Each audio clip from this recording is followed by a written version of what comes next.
What if I told you the Tower of Babel wasn't just a tower, but a technological device designed to challenge God himself? An act of rebellion so great that it led to one of the most dramatic interventions in human history.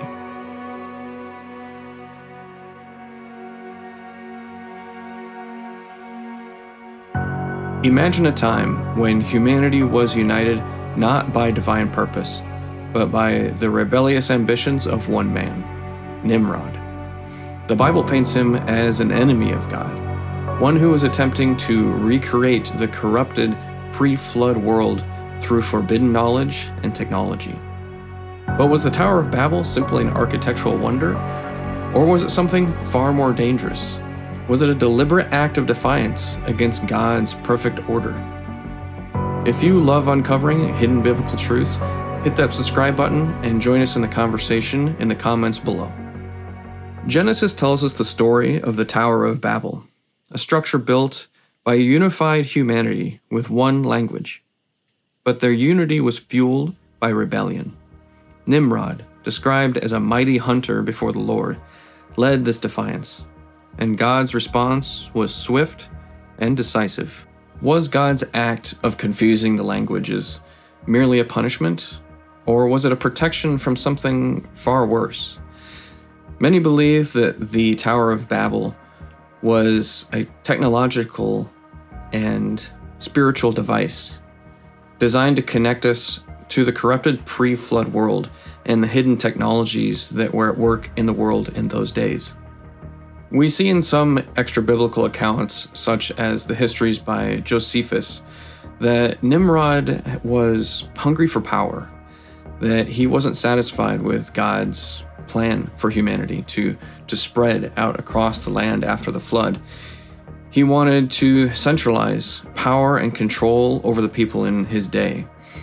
And he did that by seeking out, I'm sure, knowledge that he had heard through legend and passed down from his family, not far removed from the time of the flood, and from the technology and hidden knowledge that existed prior to the flood.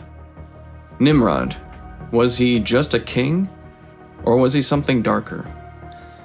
We see in the Bible that it describes him as being a mighty hunter before the Lord, and also as becoming a Gadarene.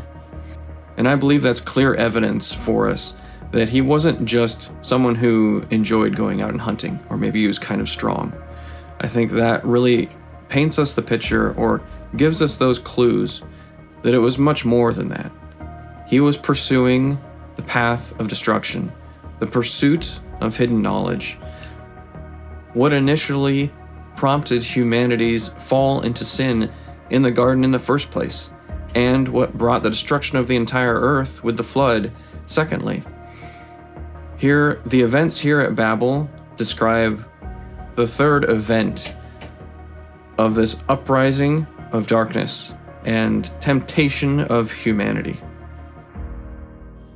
So what was Nimrod's goal in trying to pursue this forbidden and hidden technology and knowledge? He wanted to resurrect and reestablish the corrupted, in our minds, the corrupted pre-flood civilizations that existed. But in his mind, and in the mind of the agents of darkness, that was the golden age. That was perfection, when they were allowed to rule over humanity and God's creation as if they were gods. But we see God step in and exhibit his dominance over his creation with both the flood and with the dispersion of the nations at Babel. If you find this topic as fascinating as I do, make sure you hit that like button, because every click helps bring more of these hidden truths to more people. So let's shift our focus and talk about the tower itself, and its construction and its possible purpose. Was it just an ancient skyscraper, or was it something more? Was it designed with a specific purpose in mind? Could it have been to harness unknown power and energy from the world around? We see evidences and theories similar to this with structures like the Great Pyramids in Giza and other pyramidal structures around the world, that they are able to harness and gather energies and frequencies that exist naturally in the world. So was something similar at play here at Babel?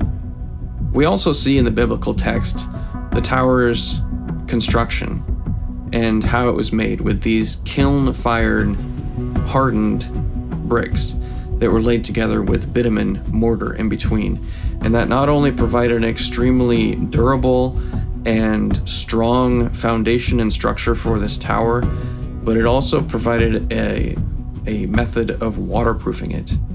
Because I think that shows us that Nimrod didn't just want to usurp God's divine plan. He was attempting to survive another global flood. That through construction of this giant tower, he wasn't simply attempting to just build a high place or to raise a tower metaphorically, but that it was designed to bridge both the physical and spiritual realms, which of course is a direct challenge to God's authority.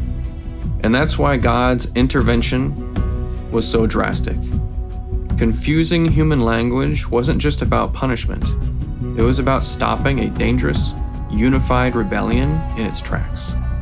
So what does this story mean for us today? We live in a world where technology and spirituality are colliding in unprecedented ways. So was the Tower of Babel just a story, or was it a warning? Unchecked ambition, rebellion against divine order, and the pursuit of God-like knowledge all come with consequences. Are we repeating the mistakes of Babel today? Thank you for joining me through this journey of one of history's most profound spiritual conflicts. Was the Tower of Babel simply a monument of human ambition, or an instrument of divine rebellion? Let me know your thoughts in the comments section down below. And if you enjoyed this deep dive into biblical history, make sure you hit that like button and subscribe and hit the bell notification so you don't miss out on any future episodes. Until next time, stay curious, stay vigilant, and remember, it's the glory of God to conceal things, but the glory of kings to seek those things out.